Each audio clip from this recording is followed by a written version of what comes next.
not often where we have a missing person case and they've been gone for several weeks and they come back alive. But luckily, it has happened for Nikki Alcaraz. We were just talking about this the other day. While she was missing, a 33-year-old woman vanished without a trace on a road trip with her boyfriend, Tyler Stratton. They've been located. But this relief is tempered with a whirlwind of unanswered questions and deepening concerns as law enforcement officials turn their attention to the man who accompanied her on this fateful journey. Alcaraz and Stratton set off on their adventure, but somewhere along the line, the journey turned sour. In Mortary, New Mexico, a small town roughly 25 miles east of Albuquerque, the couple was caught up in a violent domestic dispute that resulted in Alcaraz sustaining visible injuries. If you've watched the body cam footage from the police officer, you can see it. A black eye, bruises scattered across her body. Stratton, too, bore signs of physical abuse, with blood stemming from his mouth and nose. A passing trucker confirmed the violent nature of their clash, stating that he saw Nikki being brutally assaulted by Stratton. Despite such harrowing circumstances and an initial inclination to press charges, also on the body cam video, both parties eventually decided against legal proceedings and continued on their journey. Now, this is where a lot of problems begin. Alarm bells began to ring when Alcaraz ceased communication with her family, triggering unsettling parallels with Gabby Petito in that case, where police did intervene and at the end of the day said, okay, you guys go along your own way. It seems like y'all got this sorted out now, don't you? Obviously, it should not have gone that way.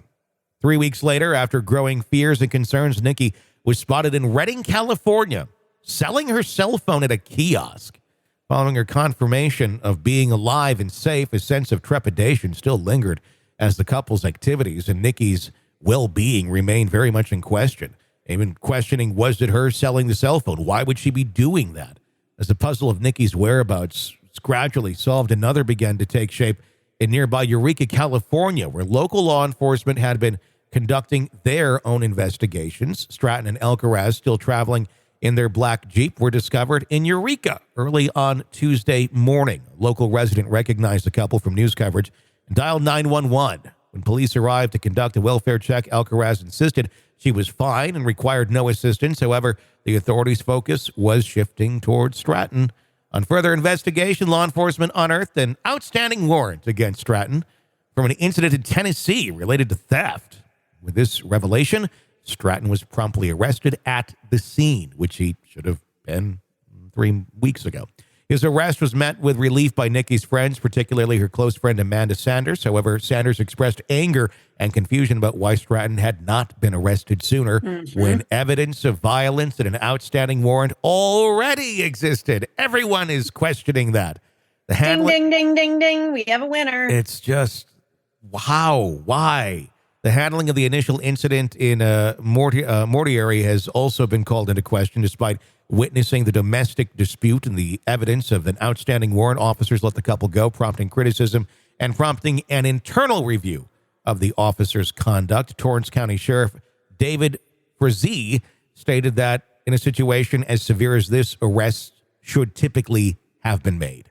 Any missteps in the handling of the case would be thoroughly investigated and appropriate corrective actions taken, ensuring accountability. I will say a big bravo to that sheriff for saying that, because so often what we have is everybody digging in, going, we did everything right, and not wanting to take any sort of accountability. And I get it for legal maneuvering, but at the same place, this is how the public's trust is eroded every single day in law enforcement.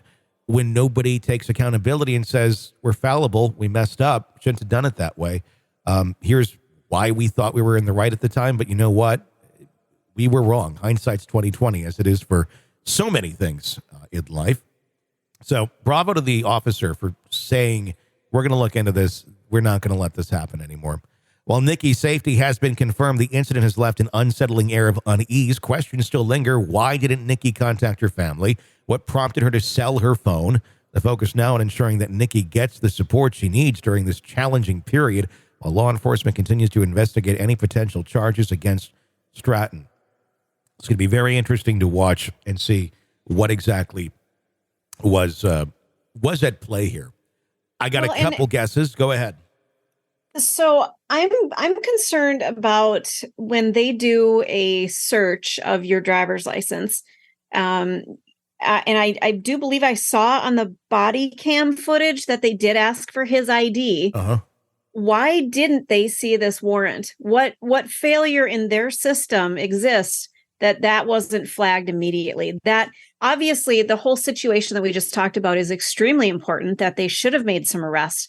But I want to know from a software standpoint, why didn't his license get flagged? What failure in their system needs to be fixed right this damn second?